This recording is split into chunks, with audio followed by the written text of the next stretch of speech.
some note. I'm like, this is Sunday we're talking about. I'm not no preacher. I'm not no minister. I'm not none of that. I'm just observing, learning. And so I was trying to think, he said, just give your testimony. Just give your testimony, and whatever happens, happens. Whatever goes, it goes. So I got a scripture yesterday that was from my dad. I didn't know where I was going to start off or nothing like that. So, same. And I'm reading out a New Living Translation. But he sent me a scripture just saying, praying for you and telling me I'll be all right. And it's Revelations 12, chapter 12, verse 11.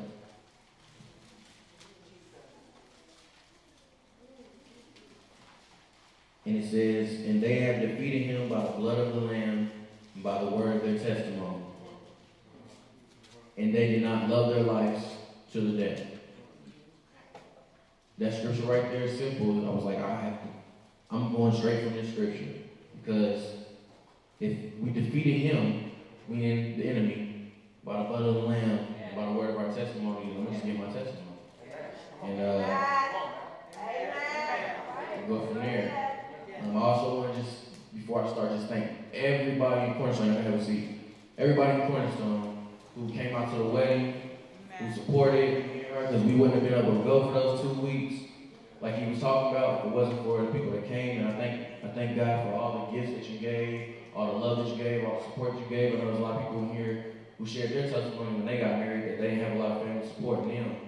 And so I'm just very thankful. And we haven't got around to doing thank you cards. A lot of people give thank you cards too. So before we get done with those, I want to give thanks to everybody. My hand.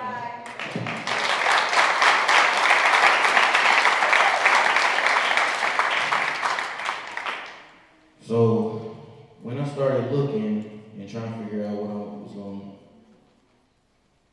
to teach or preach, if you want to say that, I was like, I didn't know what part of the testimony to give. I didn't know what part, I can't sit here and tell my whole testimony. I'll be here all day, all week.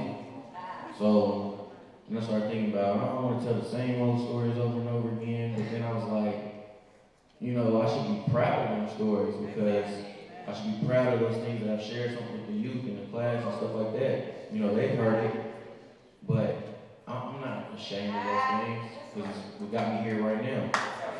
So I started thinking where do I start? And I remember my mom always telling me, just go, you need to read the book of Jeremiah. He was named Jeremiah for a reason. You need to read the book of Jeremiah. So that's what I did. If my fellow Laker brother back there can pull up, yes, Lakers, can pull up Jeremiah chapter 1, verse 5 in New Living Translation.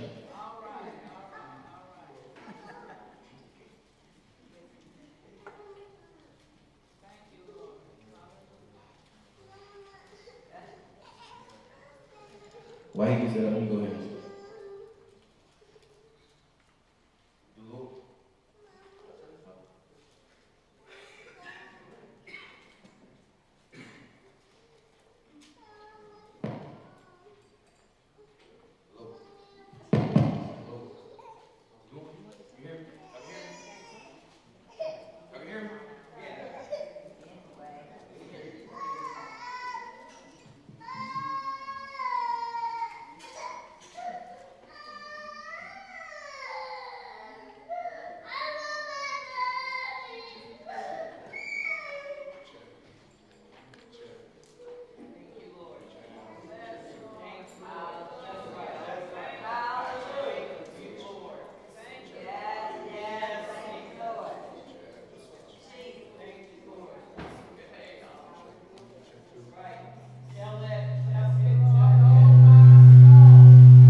I expected this to happen. So I'm not even tripping. You don't want me to get my testimony, I guess. So it says, I knew you before I formed you in your mother's womb. Before you was born, I set you apart and appointed you as my prophet to the nations. Now, when I read this, I wasn't like, ooh, no, I'm supposed to be a prophet to the nations. I was like, I done heard so many preachers come in here and prophesy to me and say this exact same words. I'm like, they just knew my name was Jeremiah. They just said what it said. Honestly, being honest, I guess when I read that, I was like, they just saying what it says in here. And then I started thinking, I was just like, I can't teach. I can't get up here and preach to these people like I started thinking about like, I'm 23, I'm too young, I'm not perfect, I don't know everything in this Bible, I don't know every scripture, I can't quote every single thing. And so I just kept on reading. Every doubt that I had, I just kept on reading, and it said, verse 6, "O Lord God," I said, "I can't speak for you, I'm too young." He came back in 7 and said, the Lord replied, "Don't say I'm too young, for you must go wherever I send you and say whatever I tell you." Don't be. And so when he said that, I started thinking about the people in the church. And like Pastor Jamal said, I don't care what people think. And for the most part, I never care what people think. I care less what you think about me. But when in this situation, I'm like, somebody's gonna be looking and be like, "What? He don't need to be up there," or I don't know why I didn't get to speak, or So I started thinking all these thoughts in my head, and I was like, just calling me like, I can't do this, I can't get my testimony for a part and let somebody else come up and preach. And then it said, I went to 8, verse 8. "Don't be afraid of the people, for I will be with you and will protect you. I, the Lord, have spoken." Then the Lord reached out and touched my mouth and said, "Look, I have put my words in your mouth. Today I appoint you to stand up against nations and kingdoms. Some you must uproot and tear down, destroy and overthrow. Others you must build up and plant." Then the Lord, verse 11, "Then the Lord said to me, 'Look, Jeremiah, what do you see?' And I replied, 'I see a branch from an almond tree.' And the Lord said, 'That's right. And it means that I'm watching, and I will certainly carry out all my plans.'"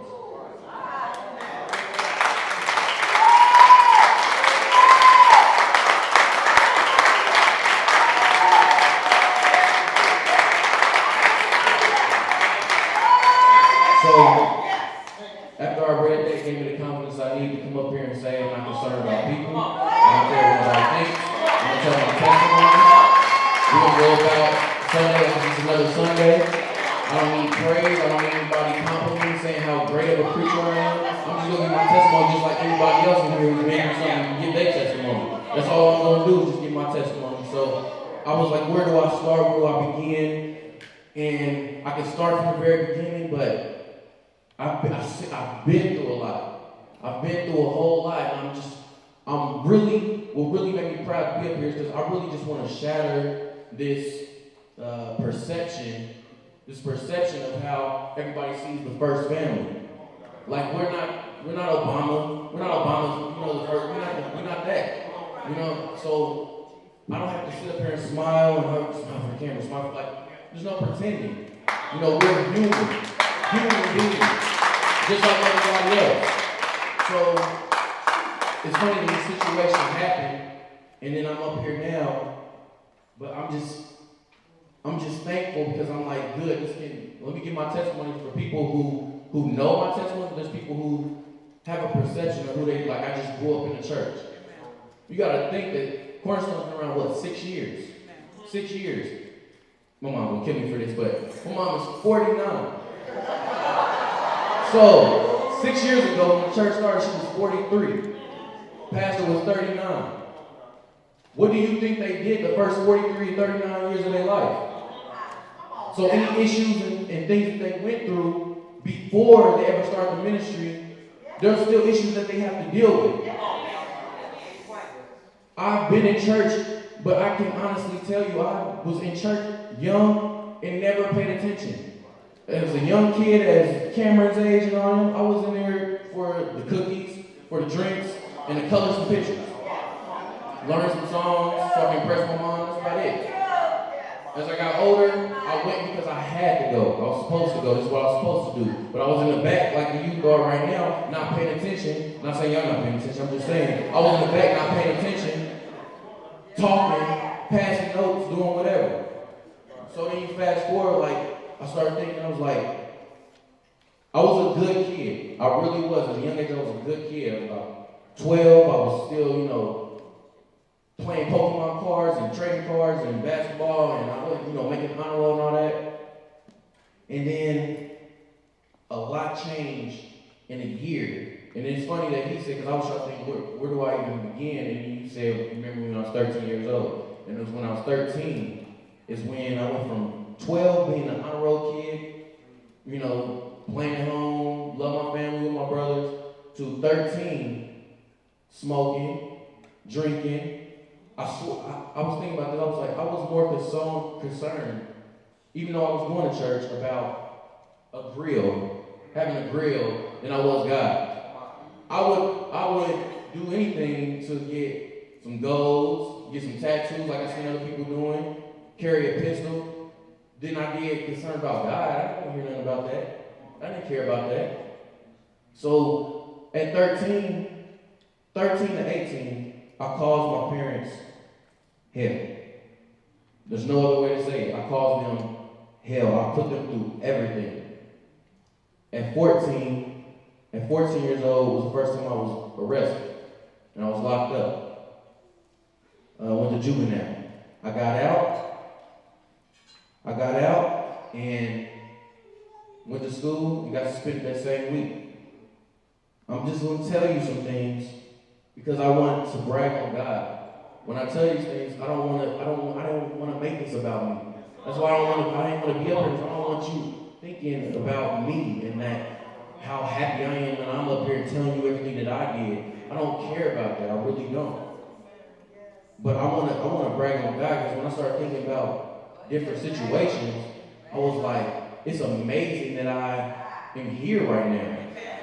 And I know that there's parents here whose kids they're praying for.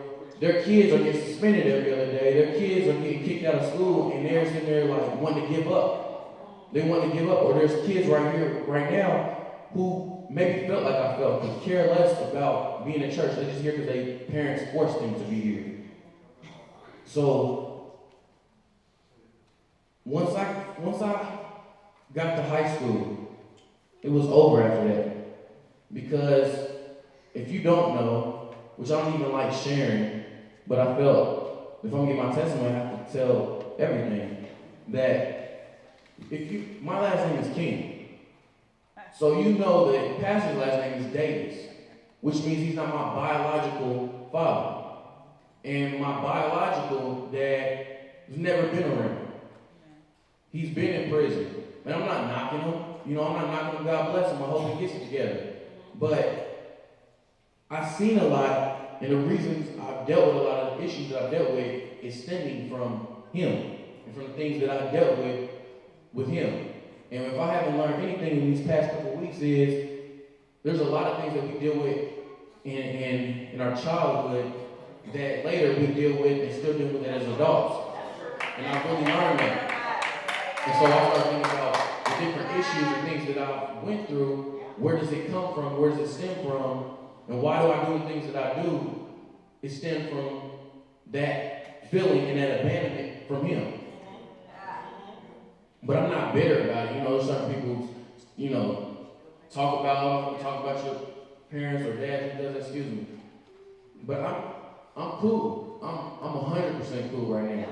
But for the longest, I didn't accept Pastor as my father. He was my stepdad. I didn't like him. I hated him, actually. And there was a point where there was a time that I was still being loyal, because I'm a loyal person. I was still being loyal to my biological father. And there was a time, it was at 14, before I went to high school, that he showed me he was never going to change. So it was at that point when I cut off all emotions. Going into high school, I could care less about anything but Jeremiah. I didn't care about nothing. As soon as I got into school, as soon as I got into high school, I was suspended already for fighting. As soon as I got to the next year and got my car, I was already skipping school. And I started running with a group of guys who I kind of, it's funny because they come from homes that were different than mine. I had a father and I had a mother to raise me. They didn't have a father around, and I started hanging out with them. We started doing things that I can't believe I'm even gonna speak of. But I'm saying that because I realize now by reading and just the past couple of days, like, why did I hang out with, why did I choose to hang with these people? You know, we moved from, me and my mom lived on Brookside. You know, we lived over in that area, and then when we moved in with Patrick, we moved in across from German Church Park. So we still on the east side. I mean, not the worst area, but it ain't the best area neither. So then we finally got a house built, we moved further out south. So I'm away, I'm not in the hood. I'm in a nice home in the suburbs. But why I chose to stay in the hood, why I chose to leave my nice neighborhood and go out there, because it attracted me more. I was trying to feel something that I wasn't trying to feel with God, my parents, my family. I wasn't trying to feel that void with anything but who I went to go hang with, the areas I went. That life seemed more attractive to me. That life seemed more thrilling to me.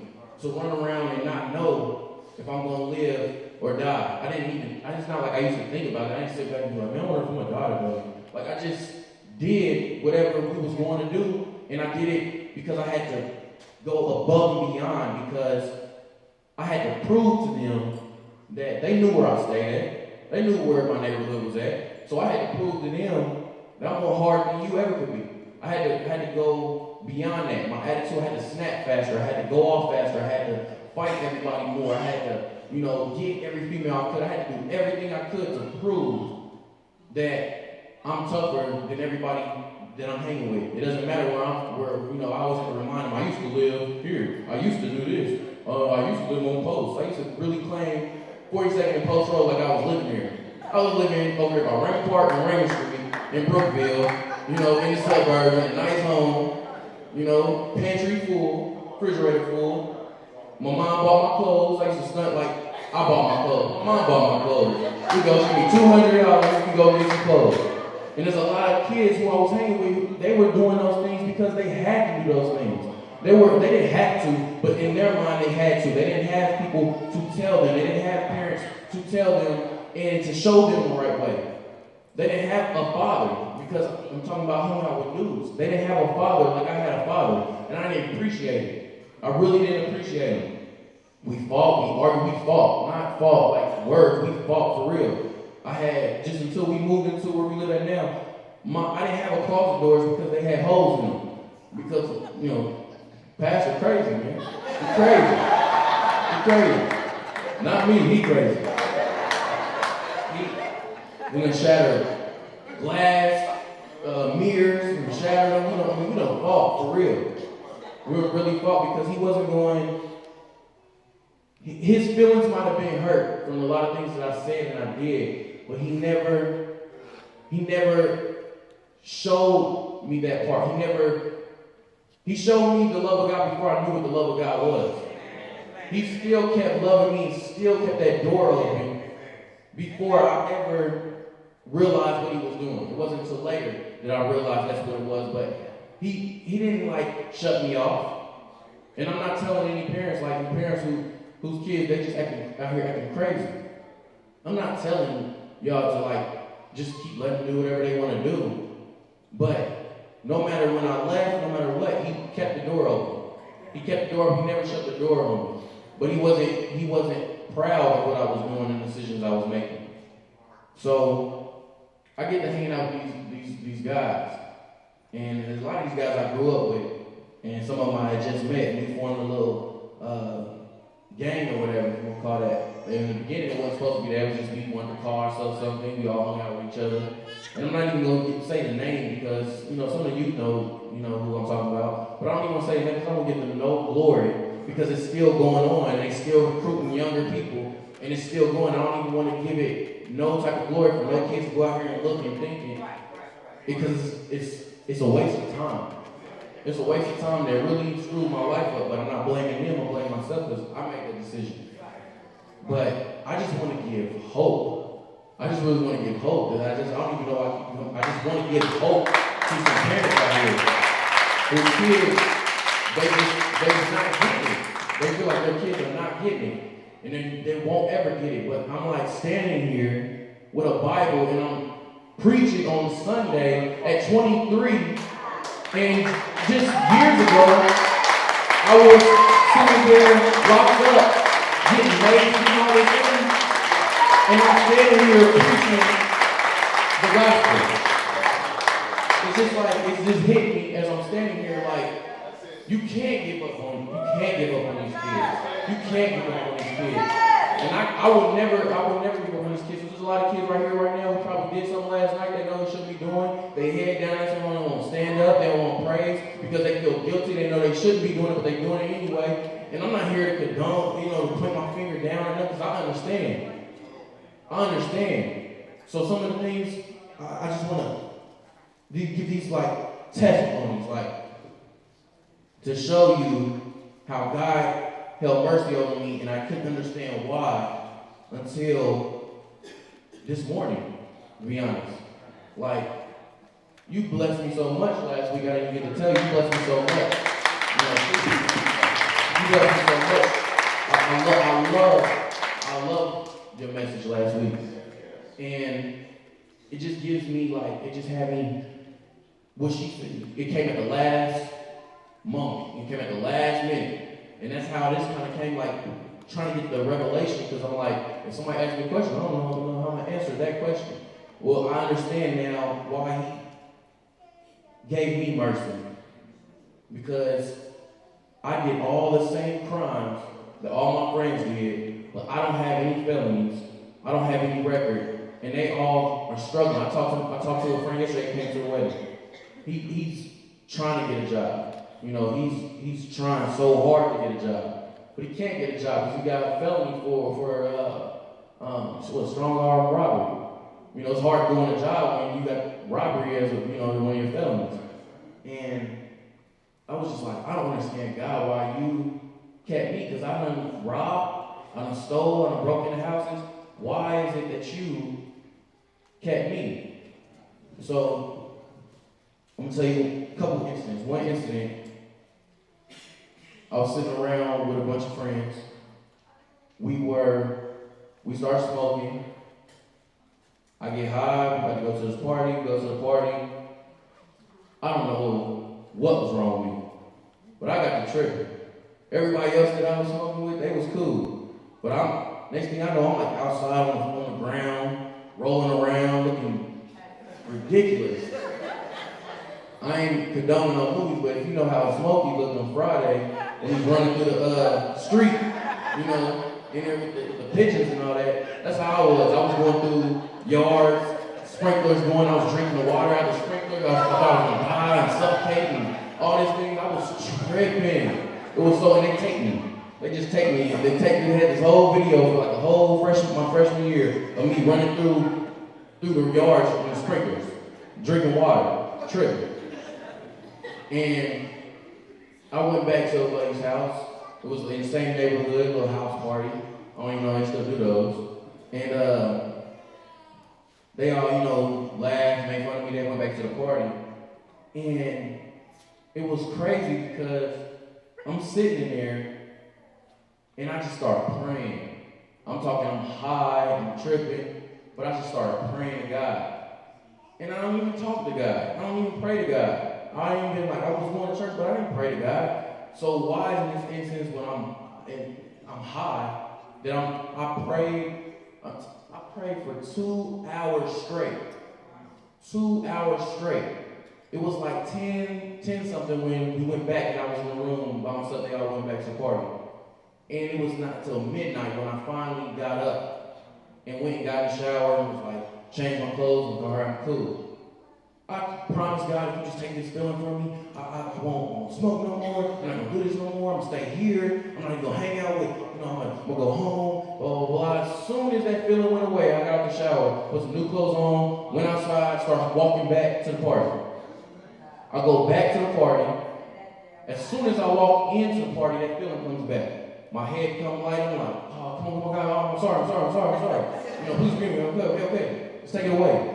I won't be tripping again. And I went into the party, I'm sitting down on the couch, and it's a whole bunch of people in there, and they drinking, this freshman year, so I'm 15. And out of nowhere, I just hear cops. And I see everybody hit the ground, and all the lights come on. I just walked back into this party. We all get on the ground. There's a guy next to me. He got some drugs. He starts throwing stuff under the couch. I'm laying right next to the couch. And he's like, don't say nothing. And I'm like, as soon as they pick me up, they're going to think this is mine. I can't point to you because then I'm going to be labeled a snitch. And I wasn't about to do that. So he knew what he was doing. He threw it under the couch. I'm laying there on the couch. He's giving a breath test. The cops are giving a breath test to everybody. Stand up, give him a breath test. Okay. Put the what's the little things, little tie things I have? Zip ties. Start putting zip ties on people. There's so many kids, same thing. So many kids in there. And start sending kids out. All right, breath test. All right, you didn't drink. You can go ahead, call your parents. So, there's like 3 or 4 of us left. And I'm like nervous, and I know I'm drunk. I'm super drunk and high. And there's all this stuff right next to me. And they get 2 more people. They get to the person before me, and that's the one who all those drugs were. So I'm like the last one laying down with all the stuff next to me. And he gets to going off on the cop. He gets to going off and all this, and the cop had to pepper spray him. And so then they just told me, just get up and go. Just get up and go. Just told me to go. At that time, I'm lucky. That's why I was like, I'm lucky. Oh, it was a lucky moment. That was a lucky moment. I'm so lucky. No, I was like, that was God's mercy over me. That was God's mercy over me. So, I keep going, do what I do. Years go by, I'm still doing the same thing, and I start hanging out with all the dudes I was hanging out with. And then stuff got, more serious. Before it was just like those little incidents and stuff. Next thing you know, we went on a day, which I told you the story, that we went and left German Church Park, went to one person's house who we was having problems with. We shot up their house. We got in the car, drove down the street. We passed the cops going to the house that we just shot up, and went to another one of the people's house and shot their house up. And as I sit back and I think, like, I didn't even think about who was in the house. I didn't even think about that they might not even been there. It could have been a little brother. I had my little brother at home. It could have been him. I could have shot one of them. I didn't know. I didn't care. I just knew that these are my dudes. This is my bros, we brothers, and I'm gonna do whatever it is that we need to do to make sure that everybody out there in Indianapolis on the east side knows us. Ignorance.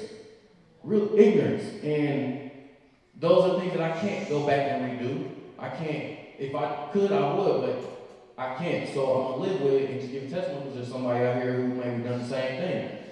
And we was riding one day. This is another incident, them two, And we was riding, and it was just me and my buddy, and there was a car in front of us with other people. Me and him, he got a gun on him. We get pulled over. We on our way to a party to start drumming. We're on our way to a party to start something. And we got stopped before we got to that party. Who knows what could have happened at that party? I might not have been here if we didn't get stopped. Everything that I look at now is like, man, God, you was always there. We got pulled over, and the cop asked us if there was anything in the car. We was like, no. My buddy put the gun in his pants, and at that time, he used to put like rubber bands on the end of our pants or shoestrings and stuff to hold our like pants up at the end. And so he had a bunch of rubber bands on and all that. And so he put the gun in his pants, had like 4 pair of basketball shorts on and stupid stuff. I don't know why we used to do this stupid stuff today. But he had like 4 pair of basketball shorts underneath and all that. We get out the car and they search us. They search me, they search him, they searching our buddies in the other car. And they was like, all right, you two are cool, sit down. So they didn't feel the gun. But there was one cop who was watching them, was like, hold on, stand back up. And he was like, spread your legs. And he was like, further, tell him to spread them further. And the more he kept going, and the gun fell out. They pulled the guns out. First time I ever had a gun put to my head. Cop put the gun to my head, slammed me on the ground, put us in handcuffs. All was over after that. It was over. And I thought I was going down. But once again, this fool starts acting crazy, cussing the cops out, going off. They had me in handcuffs. They just undid the handcuffs, told me to get in the car, go. Everybody else sitting there in handcuffs. He's going to jail. They brought the paddy wagon. I leave. At that time, I used to be ashamed of that. Like, why am I the only one who always gets away? You know what I mean? Why am I the only one? It was so dumb. Like, I'm like, why am I not in here? I want to go to jail. I want people to be like, free me. I want people to be like, free my bro, J. King. I wanted that. I wanted to get out and look on MySpace or Facebook at that time and be like, all these people, all these girls crying and I'm locked up and all that. Stupid. But God, once again, said, just go. There was a whole lot of more incidents like that, but this last one was the one, and I have never been in trouble since this moment. Because I moved out at 16. And these are things that people look and not know all the issues that were going on at home because they were going to church faithfully. They still was praying. My mama knows everything. Every time that she watched me when they would go out of town, I got suspended. Every time that she watched me, I got suspended. So they know they was there the whole time, but they never stopped loving me. They still was praying. All these times, all these stories I'm telling, they still was praying. They knew what I was doing, but they still was praying. So at 16, I moved out, thought I was grown, be my own, live with a buddy, thought I was going to be so cool. A month in, we into it because he was on house arrest, and I was leaving. I ain't on house arrest. And so he's jealous all the time, get mad because I'm out doing stuff and I come back and he's stuck in the house. And so that was, at 16, and then I moved out again at 17 because I got expelled from school, fighting, skipping school, never going to school. I got expelled, and my father was like, okay, you're gonna be on punishment this summer. And I'm 17, I'm like, I'm not gonna be on punishment this summer. Like, this is the whole summer we talking about. Like, I got up and I kept going to school, acting like I was going to school, but I really wasn't going to school. Like, I kept getting up and leaving it right on time, and for about 3 weeks, he didn't even know I was expelled from school. And when they found out, I was dating a girl at the time who I was with in a destructive relationship for about 2 years. And I was like, I'm gonna punishment the whole summer. She gonna be out acting crazy, and I ain't having that. So I'm not getting put on punishment. So I left. I left the house, and I went and I started living with people, and this was like the lowest moment, I say, of like my life, was this transition period right here. Because I started doing things that I said I would never do. Like I'll shoot up a house, I'll fight somebody, I'll do something like that, but I was like, I'm not gonna steal. I'm not gonna steal nothing from anybody, because that represented to me, I wanted to be the complete opposite of how my biological dad was. And I knew that he stole stuff to support the habit, to support his demons that he was struggling with. So I knew that if I start stealing stuff, that means I'm gonna be just like him. So I was totally against anything that was like him. Not realizing everything I was doing, he already did. Not realizing that because I commit this crime doesn't mean that I'm not doing the same things that he did. So I was just broke. I was really broke, and I had a good friend of mine who was there for me, you know, he was always there for me. He was always there for me. And, you know, he used to, like, if I couldn't sleep in his house, he'd come in the car and sleep with me because I had nowhere else to sleep. I had somewhere to sleep. I don't want to say like my parents, like, I had somewhere to go, but my pride, I was not going back. I wasn't going home. I wasn't going home. You know, I wasn't going to ask my uncle if I could stay with him at their house. I just went over there, like, and I washed my car. You know, I'm out here broke. I'm out here struggling. I have nowhere to live, but I'm so fascinated with making sure my appearance looks right that I need to go over and ask him if I can wash my car. Wash my car so you know, I look good in my car. Make sure I wash my clothes, like my clothes gotta be on point. Like my mind, it just, when I hear some of you talking, and still some of my friends to this day who still care about this stuff, they haven't matured or grown at all. And I'm like, this is a really immature way to look at things, but fast forward, I was broke, I had no money, and so I resorted to, a buddy told me that he knew some houses that we could go into. They was out of town. So the first house we went to was over here on Cumberland, and it was a cop's house. And it's so shady, and I was like, I value not being a shady person and going behind the back kind of person. But I was so shady because the guy's house we went to was staying at the house that we were at. So say that we right here, and you know, this is Tristan, he's with us. We're gonna go to Tristan's house while he's still staying right here and rob his house, because he's over here, we know that he ain't going home. So let's go rob his house and come back and he's smiling on his face like we best buds. So we got to the house and I just couldn't go in. I was like, I can't go in, can't do it. So they was like, all right, it's cool. They went in, they got stuff, they came out, got in the car, went to the second house. It was like, you wanna go in this time? I was like, I got to because I need some money. Went in the house, the people was out on vacation.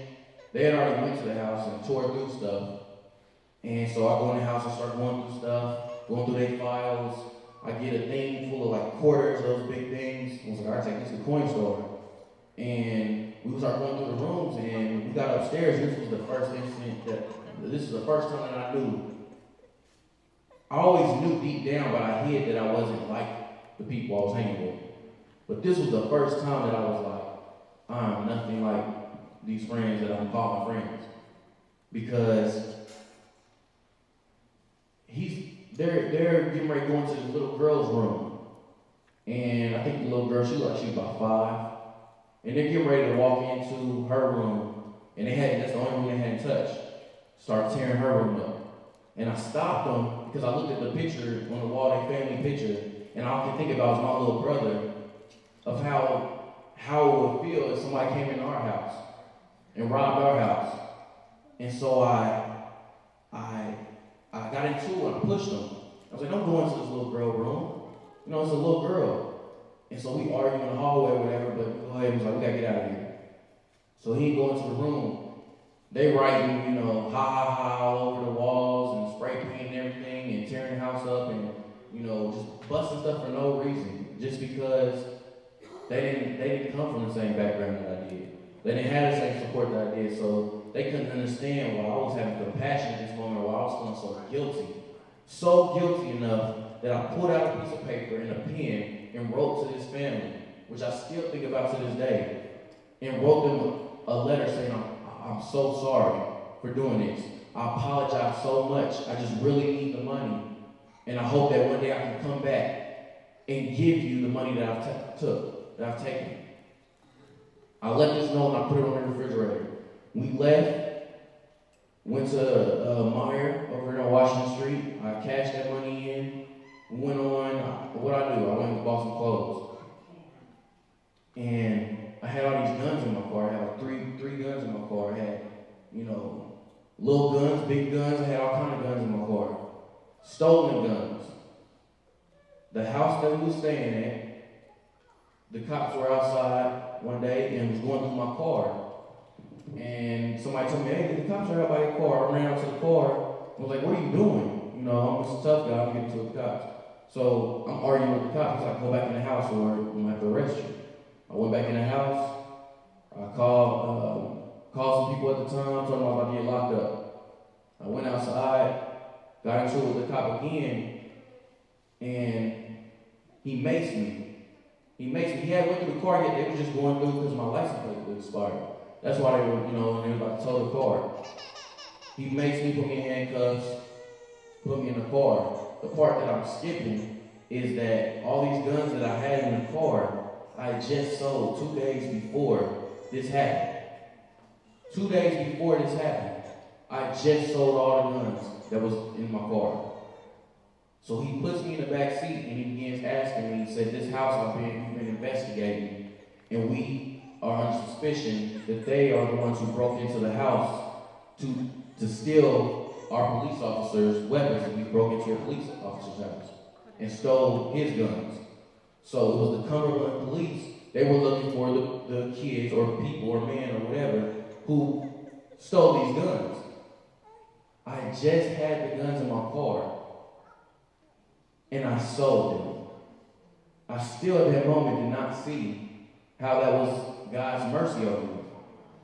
I had stolen police guns in my car, sold them just for a couple days for the cop to go through my car, search my car, and see that there was nothing in there because I just got rid of them. How could I not give God praise for that? How could I not give God glory for that? I got arrested, and that's when mom came and picked me up, blah, and I moved back in the house. I was like, I'm about to be out of here again in a few months after I got off this. I had to go to court, so they kept me in the house on home detention.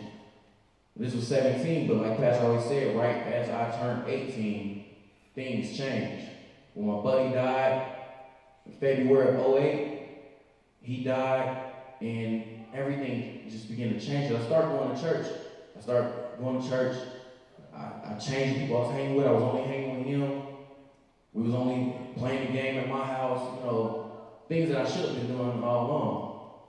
I went and he died that Saturday morning, February 2nd, and February 3rd I got baptized over at the old building. Deacon Tolly and Pastor Jamal baptized me. And it was at that moment that my life began to change. And I'm not saying that since 2008 I ain't made no mistakes, because just at 21, just 2011, I was still doing stupid stuff when another buddy got killed. Here was an opportunity that when I went to this funeral, that I could have been a light. Everybody in here has been like, I'm just so glad to see how much you matured, and I'm so proud of you, but y'all don't even know that you were saying you're so proud, but just in 2011, I still was acting stupid. I still was going like this, 1 foot in, 1 foot out. Like you said, 1 foot in, 1 foot out, was going back and forth, couldn't figure out if I wanted to serve God or not. So here was an opportunity that I could have went to this funeral and showed people, what God has done in my life. But I got around these people and I began acting the same way that I used to act. I got around these people and started talking the same way, started cussing, started smoking again.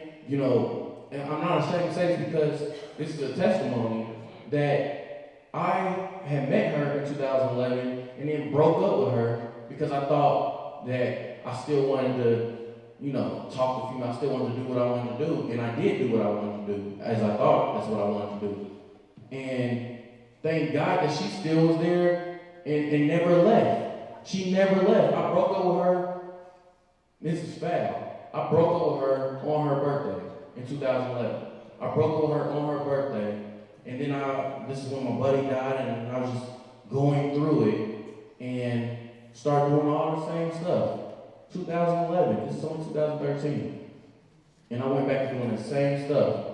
I wasn't strong enough to go back into that crowd yet. I wasn't strong enough to go back and start hanging out with those people. I wasn't strong enough yet. But that was an opportunity that I had, but I didn't take it. And I'm saying that because thank God now of where I'm at. Thank God that those people call me when they want to talk about God. They call me to know, when they got questions. They call me to pray for them when they're about to go to these job interviews. They call me to sit there and just, just pray with me. Just pray with me. They call me now. I don't go looking for them. There's certain things that I won't go back and do because I don't know if I can handle them yet. Just being honest. I don't think I can be in certain situations because I might fall. You have to be smart to know to put yourself in position, know not to be in those areas that you can't handle. If you're an alcoholic, don't go to the bar if you don't think that you can deal with it. And, we get so serious about everything. Everything's got to be so deep. Everything is so deep, and it's one of the most frustrating things to me because this is what it should be about. This is what it should be about. Like, you took the words right out of my mouth. Like, we should everything understand the teachings, and I understand, I want the knowledge, and I want to study, and I want to learn more, and I want to know these things. Yes, I do, because for one, it grows me closer to God. It grows me closer, and I begin to love Him even more once I know His Word even more. So yes, that's one. And two, I want to, when people come to me and ask a question, I want to be able to explain it. I don't have to be like, hold on, let me call my dad. Because that's what I always would do when we call, hey, Trey, what do you think about, or call Jamal, I don't want to have to do that. I want to learn for myself. But we get so focused on the word, and we get so focused on, titles, and, I don't need you to call me minister. I don't need you to call me pastor or prophet or apostle. I don't need none of that. I don't care about none of that. I really don't. And I'm sorry if that offends anybody. Well, I'm not really sorry that it offends anybody. I don't really care. I don't really care. I don't need titles. I don't need a title. Like, we're supposed to be, giving our testimony of what God's done in our life. We're supposed to be loving. We're supposed to be praying for you. We're supposed to be doing these things, but we're not doing these things. We're doing everything else. Somebody come in here, what we start talking about? We start talking about how long is her skirt too short, he got tattoos, he going to hell because he got tattoos, or all these ridiculous things that don't matter. I got tattoos and I don't care. If I want to see more, if we can argue all day about the things that don't matter. That don't matter. It does not matter. And I don't understand why people can't get that. It's frustrating, but instead of being frustrated and mad at everybody, I'm going to just continue to pray and continue believing that people are going to get it eventually. That youth are dying, and while the youth are dying, and while the youth are still doing the same thing, running in circles, and all the parents are here in the church, sitting there talking about such and such, and talking about their title that they're not getting, and talking about tattoos, and talking about skirts, and talking about clothes, and talking about should I wear pants or should I wear pants, talking about all these things that don't matter, and that's why they're sitting there dying. But then you watch the news, but then you sit there and watch the news, and you want to get frustrated, you want to get, I don't understand why God's not. I understand why, because you're not doing anything. You're not doing anything. You're standing here all day before a wall, not doing anything. You're not going out, you're not teaching. You're not teaching your kids, you're not spending time with your kids. You're not doing what you're supposed to be doing. Don't blame anybody else because you're not doing what you're supposed to be doing. You can't blame somebody else for your mistakes. I don't blame anybody for my whole testimony, everything I said. I don't blame anybody but Jeremiah King. I made those mistakes. I'm the reason I got kicked out of school. That was my fault. But what do I do from here? Do I keep talking about what I used to do, or do I talk about what I'm doing right now? What I'm going to do? So I am a testimony in itself to everybody, every kid out here who's still doing the same thing. I don't care last night if you was laid up in somebody's bed. Any of the youth that I'm talking about, if you was laid up in somebody's bed, if you was sitting there cussing, if you was sitting there drinking, smoking, you was high last night, and now you come here and you feeling guilty and bad, I know that God is a forgiving God. I know that God shows mercy. I know that God will forgive you if you truly repent and want to turn from it. You don't have to keep doing the same thing over and over again. You don't have to keep keep living the same way. You don't have to, but it's your choice. Thank God for free will because he gives us an opportunity to do what it is, whatever we want to do. I tell people, you can do whatever you want to do. Just be prepared to deal with the consequences. Now that my brother's old enough, that's what I sit there and tell him. Do whatever you want to do. You want to cuss, you want to smoke, you want to drink, you want to do all those things, do it. Tristan, if you want to do whatever you feel like doing, but just know you're going to deal with the consequences. Your mom and dad's not going to deal with the consequences. You're going to deal with the consequences. That's going to be your fault, not nobody else's fault. So let's try to get it right now. But we need those parents, because a lot of kids at 13, I didn't know a lot. So if I didn't have my mother and father to go to and turn to ask them questions, what if they weren't in their word? What if they weren't in their word? What if I went to my parents and they didn't know the questions that I had? What would I do? Where would I be at? There's parents who are so focused on their job, so focused on their bills, so focused on everything I said they're focused on in the church that they shouldn't be focused on. They're worried about all these things instead of doing what they're supposed to be doing. So when their kids come and ask questions, I don't know, ask pastor. Well, pastor's not here right now. So what are you going to do? What are you going to do? Your whole answer right now was to ask pastor. Ask pastor. Oh, when you get to church, ask pastor. Ask pastor, ask pastor. You're my dad. You're my mom. I'm asking you. I'm not asking pastor. You should know. You should know for your own home, your own family, your own household. You should be knowing these things. I don't know why I'm going here. I don't know why right now. But you should know these things. So stop putting it on everybody else. Stop putting everything on everybody else. I'm sorry if I'm not deep enough for you. I'm sorry if I'm not, I don't have all the, but I don't care because this is what we should be doing. This is the conversation that we should be having right now. We should be not focused on those things and be so spiritual, so deep. If I had a title for this, it'd be Why So Serious? You ever seen that? But why so serious? Why are we so serious? Why is everything so deep? Why is everything so deep? If you want to know how to be a good brother, read this word. If you want to know how to be a good sister, read this word. If you want to know how to be a good son, daughter, husband, wife, read this word. You want to learn from that? Read this word. It tells you everything you need to know. Everything you need to know is right here in this Bible. So learn for yourself. Learn for yourself. Everybody, there's so many babies. There's so many babies in here right now. There's so many people who depend on pastor and first lady. There's so many people who depend on the leaders. Thank God for the people who stand up and can read the word for themselves. And they just want to go and talk to pastors to just get some more knowledge, just to learn a little bit something if they read it wrong. That's cool. But when you just every 5 seconds, you just call them pastor to wonder, ask this question, and this question. Like, learn for yourself. Sit down and open the Bible. It's all right here. That's all he's doing. That's all Pastor Jamal doing. That's all Brother Jamal doing. It's all he opened the Bible and read it. Read this right here. Everything you need to know is right in this word. Everything you need to know is right here in this word. That's what I've learned from myself. That's what I've learned. Any question that I have is in this word. It's in this word. Stop being so serious and so deep all the time. Get back to what it's supposed to be about. Love. It's supposed to be about love. It's supposed to be about having faith. It's supposed to be about praying. That's what we should be doing.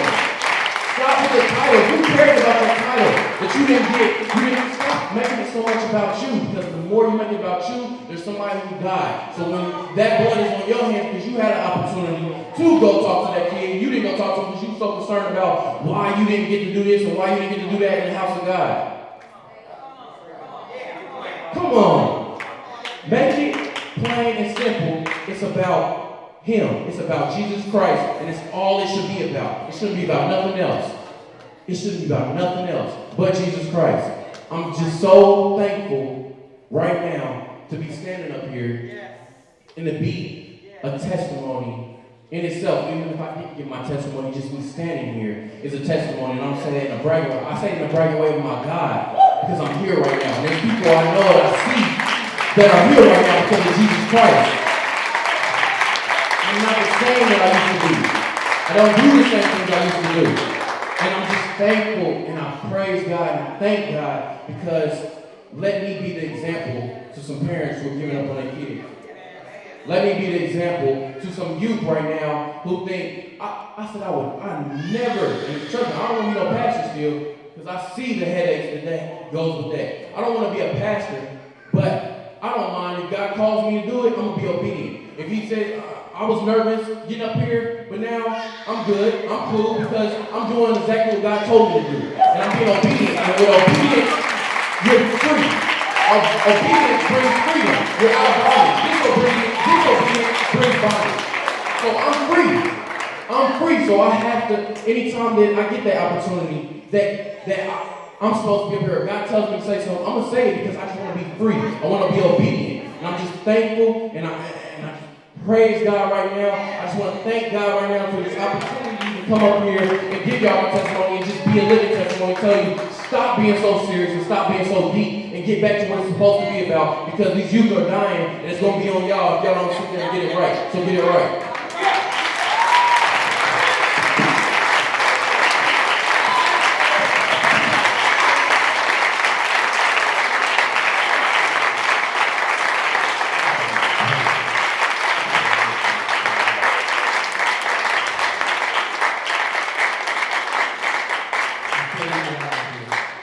Before we walk out here, I need every parent that has a child